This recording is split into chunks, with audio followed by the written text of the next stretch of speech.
Hey guys, it's Evan here, and today I'm going to be unboxing this brand new head unit from Joying, and then after I unbox it, I'll walk you through how to install it in a 2014 Honda Civic Si, although the installation will be very similar for all 9th gen Honda Civics, whether you have an Si or not, and then also depending on the year, the wiring harness may be a little bit different. The 14 and 15 will be the same, and then the 13 and below again will be slightly different, but in general they will be the same. Now again, as I mentioned, this is a brand new unit from Joying themselves. They just sent me this, it just came in today actually. It is a QLED screen and it is their brand new design, and the entire audio bus has been completely redesigned. So I'll get more into the specs here shortly, and I'll also have them kind of in the description, and then the link to this specific one for my, again, 2014 Honda Civic Si will be in the description below. But this model, generally it's the 9.5 inch radio. This is a 9.5 inch screen, will work in pretty much every car, just they make different bezels and harnesses for all of them. But without further ado, like I said, I'll talk about specs here in a bit, but let's go ahead and get this thing unboxed and check it out. All right, so let's go ahead and get this opened up here. Very, very excited to try this because, as I mentioned, the audio hardware has been completely redesigned, and I imagine that I'm gonna go ahead and open this side off camera as to not show the label, but it seems like the audio quality will be significantly improved from previous versions. Not that it was inherently bad or anything before, but yeah. So first off, get that styrofoam out of the way. All right, so a couple pieces of styrofoam. We've got some manuals, pretty standard. This looks like just general, again, pretty standard stuff. We'll get to that in a minute if we need it. Here is the CAN bus harness here, nicely packaged. And then looks like, yeah, okay, we'll get, again, back to that in a minute. Some bubble wrap, get that out of the way. Here is the screen, and we can see here I've opted for the carbon fiber bezel. Now, I would just like to note that this carbon fiber, as far as I understand, does not one-to-one match the carbon fiber in the Civic, the factory carbon fiber, that is, if you have an Si, but it looks pretty damn good, honestly. Kinda, I think it is, I can't remember the name of the process, but where they dip it, like hydro dipped, that's what it looks like. It's really good looking, so, but just know, again, it may appear different, so we go ahead and pull it out here. And this particular model, this new model, unfortunately does not have a volume knob like past revisions did, but this screen, I can kind of already tell where the bezels are. I probably can't really see on my camera. I am honestly not even too upset about that. I mean, obviously the factory doesn't have a volume knob to begin with, but I am not too upset about that because that screen looks gorgeous. So we'll go ahead and get that screen out of the way and then see what else is in here. So back here, so this looks like that mounting bracket that they were showing before in those instructions. Not sure if we'll need that or not. I know some of it is just generalized. Let's see. Okay, and then there's more bubble wrap, and then we've got 4G antenna, which I will not be using. Again, another 4G antenna. And then we've got our GPS antenna here. And then let's see. This looks like the new Wi-Fi. Yeah, 5G Wi-Fi antenna. And then the AR camera input and output. I probably will not be using the Wi-Fi. I'm not sure yet. Go ahead and see. External microphone. And then here we've got two USB-A male to female adapters. Oops. And then in here is the actual unit itself. So this is the brains of the operation. And this is totally redesigned from previous models. So I actually also have the last Joying revision. So this again is the QLED screen, 9.5 inches.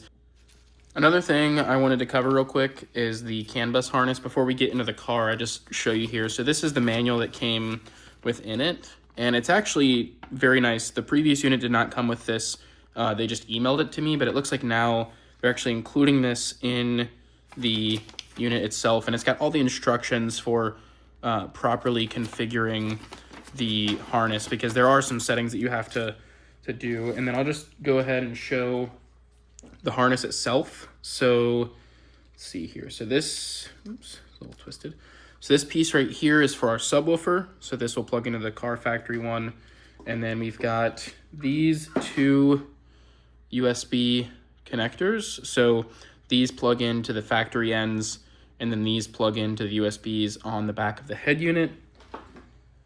And then here is the actual connector itself that again plugs into the Joying unit and then plugs into our excuse me, into the car factory plugs. So we will have here the main plug. There's just varying ones here. I won't really go over them all. They go into this CAN bus box, which, looking here, does look like a newer iteration, which is kind of cool from the last one. Not sure if there's any actual improvements, but just something worth noting. And then we've got some camera connectors here for both the reversing camera as well as the side view mirror camera. You also have, let's see, looks like there's two. I wonder if one of these might loop back. So we'll take a look at that when we get in the car. But again, just wanted to cover that before we actually get in. So without further ado, let's get in the car. All right, so now that we're in the car, the removal is actually pretty easy. So the first thing you want to do, fold down this piece here, this little storage cubby, if you've got it. I understand that certain models do not, but mine does. Again, slight differences may vary. If you cannot, figure it out from this video, look up for your specific model. There's tons of videos out there. After you fold this down, there's going to be one screw here on the left and one on the right. They're both Phillips screws. They're somewhat medium sized. They come out pretty easy. They're not in there too tight. And then set those aside. I usually push them in. And then with it folded down, you want to grab underneath and just kind of give it a good pull out straight forward. Now that that is out, the next thing we need to do, so my model does not have heated seats. If you do, you may have a piece down here, but I think it'll remove all the same. There's going to be two, again, Phillips screws at the bottom here. We're going to remove those.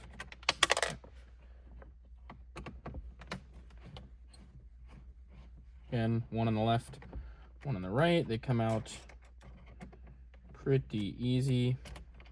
Again, set them aside.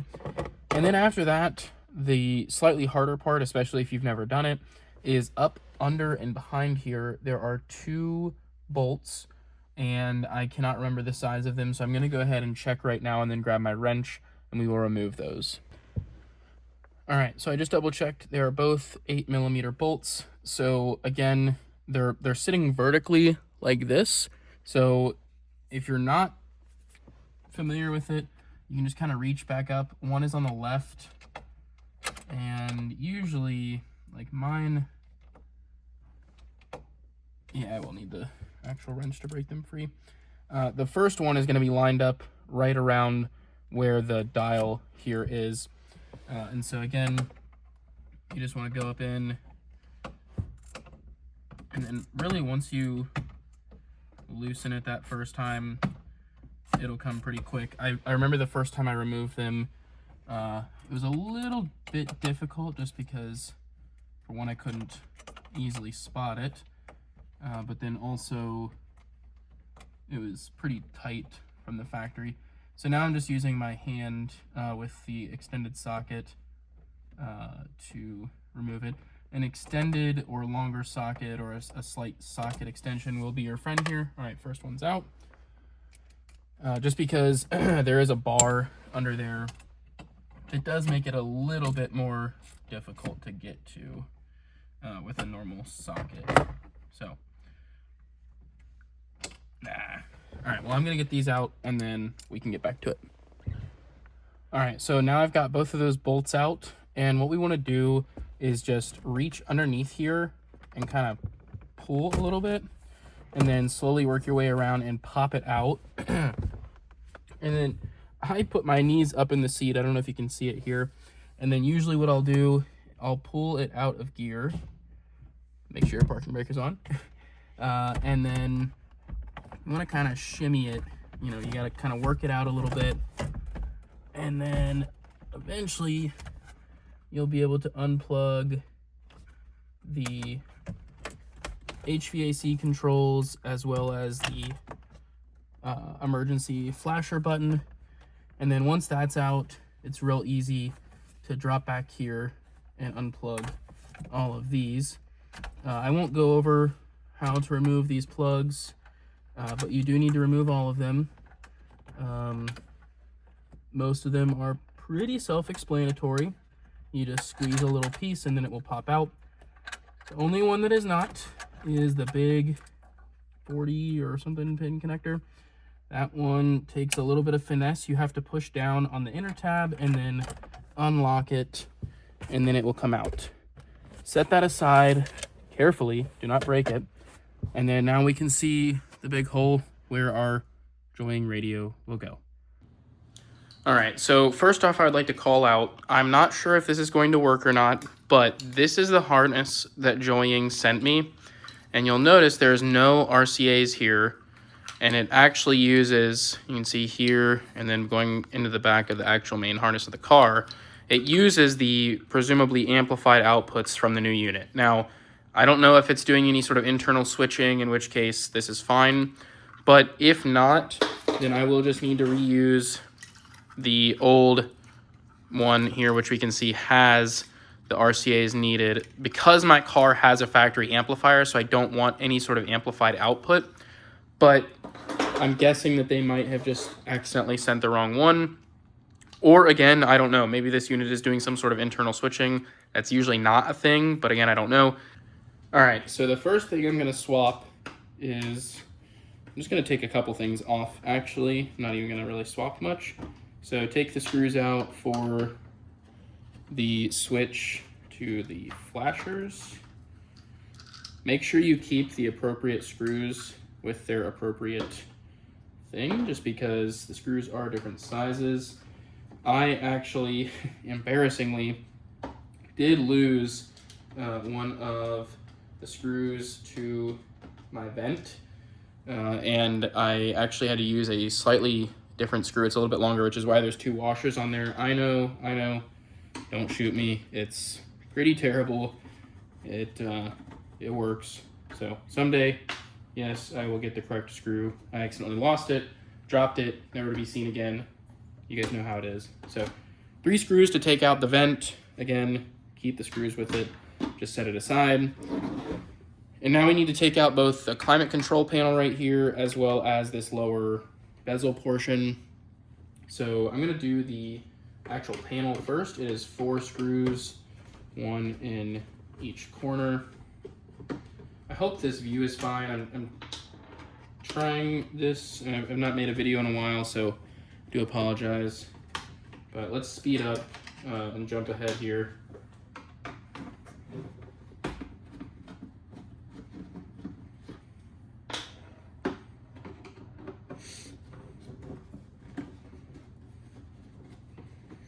All right, so you saw there it kind of gave way when I took that last one out. So lift that out. There's our climate control panel. Again, keep the screws with it. And then finally, there's gonna be 3 screws on this lower panel piece here. So my car does not have heated seats since I have an SI. If you have potentially an EXL, a Touring, you may have heated seats. in which case the procedure here is going to be very similar, probably a couple of screws, and for you it would be the panel for those instead. For me, again, it's just this little blank panel there.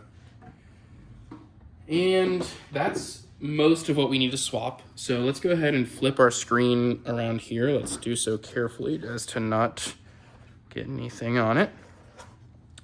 And then we just need to basically do the same in reverse. Don't put this away just yet because you see these white clips around here. We will need to also swap those over as well. I almost forgot one thing. So you also want, you'll notice on mine, I've got this kind of silvery piece right here. Unfortunately, you do need to swap that as well. It does just pop out with a couple of clips.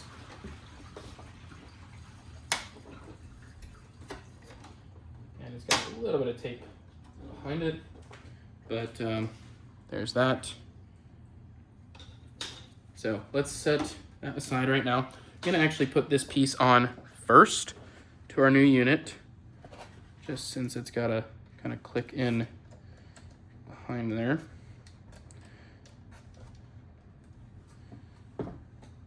Okay. I do remember, unfortunately, last time, mine didn't really click in all that well. I don't know that it did again either. Let's see if I can kind of force it to go a little bit further, maybe. Unfortunately, I don't know that it's going to go. I think that their bezel is like just barely, you know, like a 1/10 of a millimeter too long, or excuse me, too thick, and the clips won't actually click into place. So I'm gonna leave that for now, and we can revisit that later if it does pop back out. This might be vinyl wrapped actually, I'm not sure, maybe not. But anyways, next up, let's swap in the climate control panel. So that will just go in the exact same spot. Again, the exact same screws and everything are to be used. Kind of lift it up just a little bit here. That way we can get these lined up properly. Make sure not to over tighten anything, as these screw hole posts are a little bit thinner, looks like, than factory. So definitely don't want to strip it or crack it or anything. Just, you know, get it, as some people say, good and tight. All right, now let's put our vent on. I'm gonna kind of, so this was one thing that I remember from the last unit. It's a little unfortunate, but because of the larger screen, they do not include the clip here, or excuse me, the screw hole here for that final third one. So it does leave the vent a little bit loose. It is what it is, I guess. I mean, it's not the worst thing in the world, but definitely could maybe be better. I imagine they attempted to, but again, because of that large screen there, it's really hard to get something there. Would be nice if we could figure out some sort of way to still include something. I may end up just throwing some good quality hot glue in that corner, just as a means to prevent it from kind of flexing too much if you ever push on the vent. But really, once it's kind of in the car and pressed up against the back vent, it should not be an issue. All right, so you can see here the difference in the carbon fiber. So the factory carbon fiber here on the right is kind of a muted carbon fiber. It's gray on gray, but the Joying radio, the carbon fiber is more of a black on gray. So you get a little bit of a different look to it. But this is fully assembled now. I just clicked those in place. You could see our volume controls, that everything is there. The only thing left to actually do still is swap over these factory clips. So, you know, they'll pretty much go into the same spot on the other. Let me grab some pliers. All right, so now what we need to do, and trust me, it's way easier if you do it this way, is assemble the rest of the radio outside of the vehicle. So from what I remember, so there's these 2 bags of things here, and one of them is for the screen. I believe it's the yellow ones here. In my previous radio, this did come pre-assembled. Not sure why it didn't this time, but not a problem. And then I'm gonna need pretty small, you can see here, pretty small screwdriver for that. So, all right, so I was a little bit confused for a second because normally on the previous unit that I had, these clips here and on the other side were already installed, but they were not on this unit. And so you'll need this manual here, which alludes to, so if you remember that double din cage we saw like very first when we unboxed, you will need to assemble that. These instructions aren't super great, but they do work. You'll basically build the cage just like this with the supplied screws, and then that will, see if I can do this here. The cable will, oops, hopefully easily slide through. If I wasn't trying to do this on camera, it'd be a little easier. And then you will line up, you can see there's hole there, same on the bottom. You'll line those up and then use the other screws to attach that. All right, and then you'll see here I've got 1, 2, 3, 4 screws attached there. So now once you've got this like this, very next thing, make sure that switch in there is set to CAN. That is what will utilize, and if there's any other, if you want to insert an SD card or anything, make sure you do that before you put this on, because you will need to, unfortunately, remove it if you need to do that. So next step, you're going to grab the bag of these clear posts, and you're going to put one on each corner. So I'm going to go ahead and do that now, and then I'll be right back. So again, I'm going to use my original harness that I had, since Joying seems to have sent me a slightly different harness than I was expecting. But I'm going to go ahead and just connect up everything here that you are expecting to use. So we're going to plug in both of the USB adapters. I'm just going to do the bottom one first for the sake of getting it in. Okay, and then now we need to find, so we need the subwoofer wire. I'm gonna do that last. I'm gonna work bottom to top here.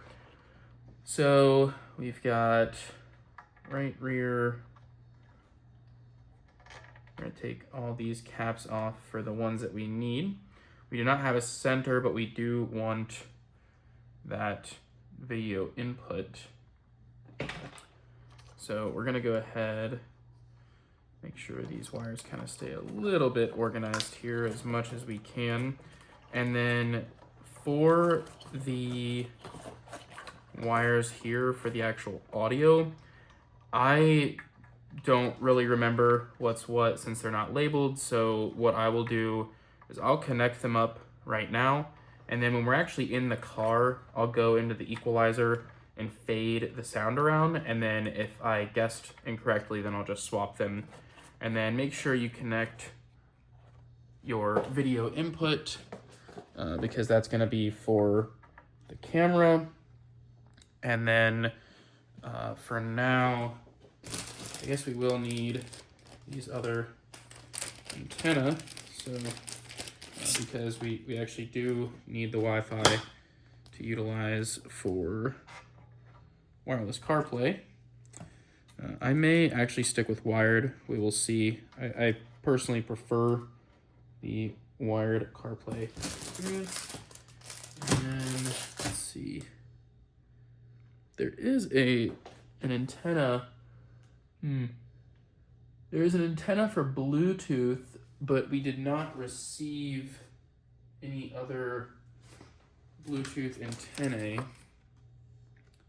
So, oh, okay. So it looks like if you use this far left one, it utilizes Wi-Fi 2.4 gigahertz and then Bluetooth, both on the same antenna. But if you want a dedicated Bluetooth antenna and a dedicated Wi-Fi antenna, it looks like you could do that. So, all right, now when we're actually in the car, you want to match up each of the plugs on the back of the joining unit to the plugs in the car.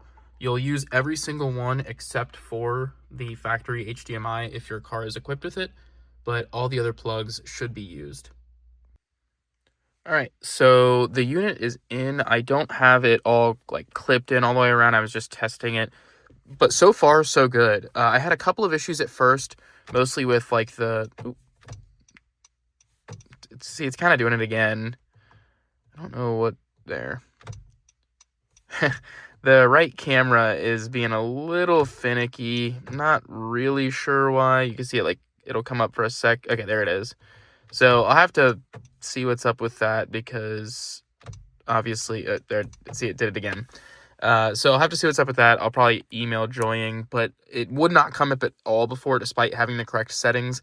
And then also my CarPlay wouldn't connect. So I factory reset the whole unit and that started working again. But as you can see, it's still being a little finicky, but usually these types of things are just software problems. So nothing that should be too difficult to fix. So yeah, so I've got it set in here. And then, like I said, just make sure all your cables are connected in the back. There are some settings that you will need to do. I can link a PDF or something, but if you order this, Joying will send the info along. You need to make sure in the settings that Honda DA is set as your car. The settings on my thing said to do Honda Other. It shouldn't really make a difference. Yeah, see, now it's not even now it's not even doing it at all. So let's see. So make sure, again, Honda DA, that's display audio. And you want to make sure in here that the right camera switch and turn right enter camera are both turned on. But again, you'll get information on that when you order the unit. CarPlay works great, wireless and wired. I'm more of a wired person myself. I prefer having my phone charge. But again, that's just me. And then you can go in and set everything else however you want. I've already kind of customized the UI a little bit, but it's pretty much everything. Other than that, it's mostly plug and play. So volume works. You can see it does display up there. So pretty cool. Super happy with the audio quality. I previously was having some issues where the audio, when nothing was playing, would give this kind of low hiss. And I think it was due to the audio hardware, but that is completely gone. No issues at all. The audio quality is insane.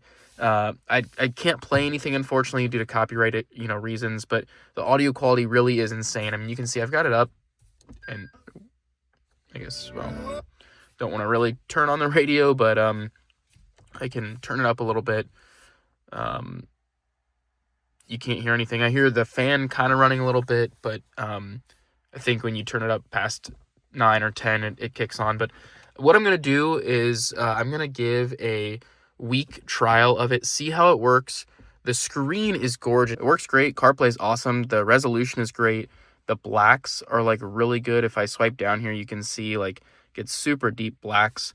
Again, it is a QLED screen. So like I said, I'm going to give it a 1-week trial, see how it goes, see how I like it, compare it to the previous ones. I also previously in this car had a Kenwood unit, a Kenwood Exelon unit, that is, with the full iDataLink Maestro setup, and I wasn't a super big fan of it. I felt like it was kind of lacking for as much as I paid. So this so far is blowing my mind, especially compared to the last Joying unit, which I really, really liked, but that audio hiss was like my only complaint. But again, now there is no audio hiss at all. The audio quality is awesome. So thanks so much, guys, for watching. Like I said, stay tuned for that video, hopefully in about a week or so. And then at some point, I'm also going to do an audio test, in the near future, just testing the pre-outs and things like that for distortion, and more of a technical review that will be. So thanks again for watching, and I hope to see you in the next one.